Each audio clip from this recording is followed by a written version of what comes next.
थरपारकर जे ढाठ परगणे राजस्थान ऐं मारवाड़ ताईं थरी सकाफ़ती लिबास पड़े जी तयारी कीअं थी थिए, इहो मंज़र तव्हां पंहिंजे अखियुनि सां पाण हिन वीडियो में ॾिसी सघो था। हिकिड़े ख़ूबसूरत रंगावती पड़े जी तयारी केतिरनि मरहलनि मां गुज़रे थी, उन जी छपाई कीअं थी थिए।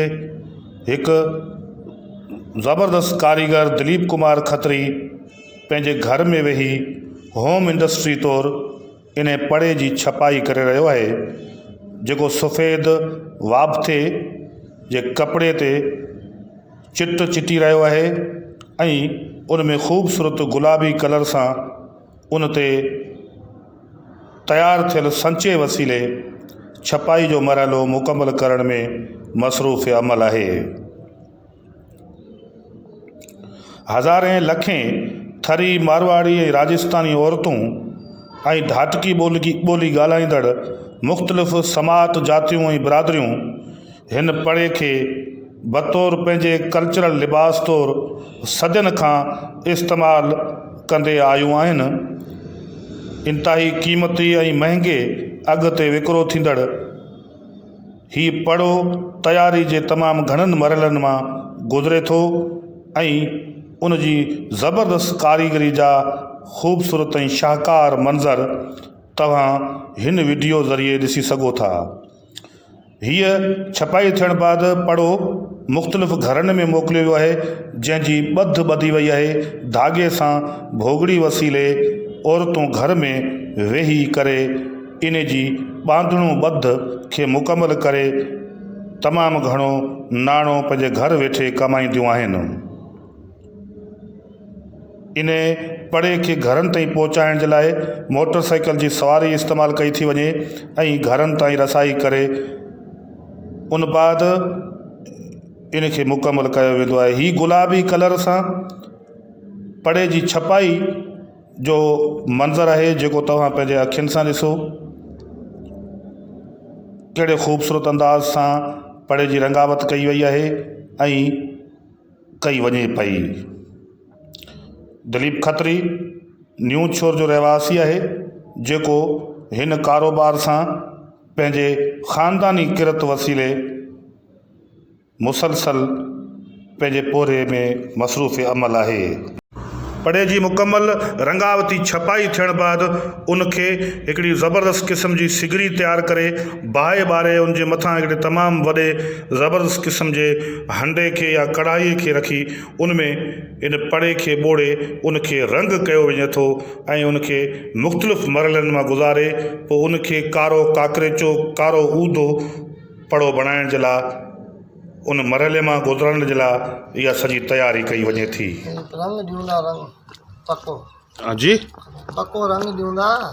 अच्छा, कल केतिरी देर ताईं हिन में हिन खूरी में पचंदो? तक़रीबन 15 खां 20 मिनट। 15 खां 20 मिनट। उन बाद ॿार कढी पोइ सुकायो वेंदो? धोई पोइ सुकाईंदासीं। थधो करी धोई पोइ सुकाईंदा। उन खां पोइ माना पड़ो तयारु? न, उन खां पोइ वरी खोलण लाइ ॾींदासीं ॿध खुलबो। उन खां पोइ वरी धोए वरी ॿीहर धोईंदो, तंहिंखां पोइ तयारु कंदो। मुकमल तौर ते जॾहिं रंग पची हिन पड़े जे लकीरनि ते ऐं उनजे चिटसालीअ ते मुकमल तौर ते लही ईंदो आहे त पोइ इहो पड़ो ॿाहिरि कढे वरी मार्केट में सुकायो वेंदो आहे। हिनखे मुकमल सुकण बैदि उनखे वरी जेको आहे सो साफ़ करण जे लाइ उन तां धागा लाहिण वारो मरहलो शुरू थींदो आहे। इहे धागा बि मुकमल मज़दूरी जे बुनियाद ते लाराया वेंदा आहिनि ऐं मुकमल करण बैदि वरी उनखे ॿिए मरहले मां गुज़ारियो वेंदो आहे।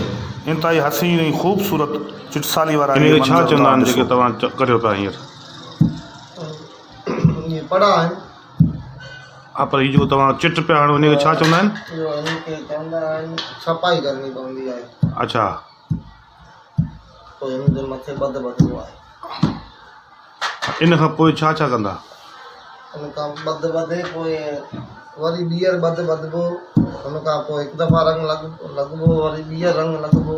2 दफ़ा रंग ॾियण खां तयारु थींदा आहिनि। अच्छा, हिकिड़ो कारो कलर आहे, हिकिड़ो ॻाढ़ो। अच्छा, जी हा। हिकिड़ो पड़ो जेको आहे उहो माना सॼो धुलाई खां वठी रंगाई खां वठी छपाई ताईं ऐं मुकमल तयारु थियण ताईं केतिरी क़ीमत खाईंदो आहे तक़रीबन? पड़े ऐं कपिड़े ऐं रंग जी 1200 रुपया क़ीमत आहे। बाक़ी पोइ ॿधाई ते मदार आहे, जेतिरी ॿधाई लॻे। अच्छा न ॿधाई जा मुख़्तलिफ़ रेट आहिनि।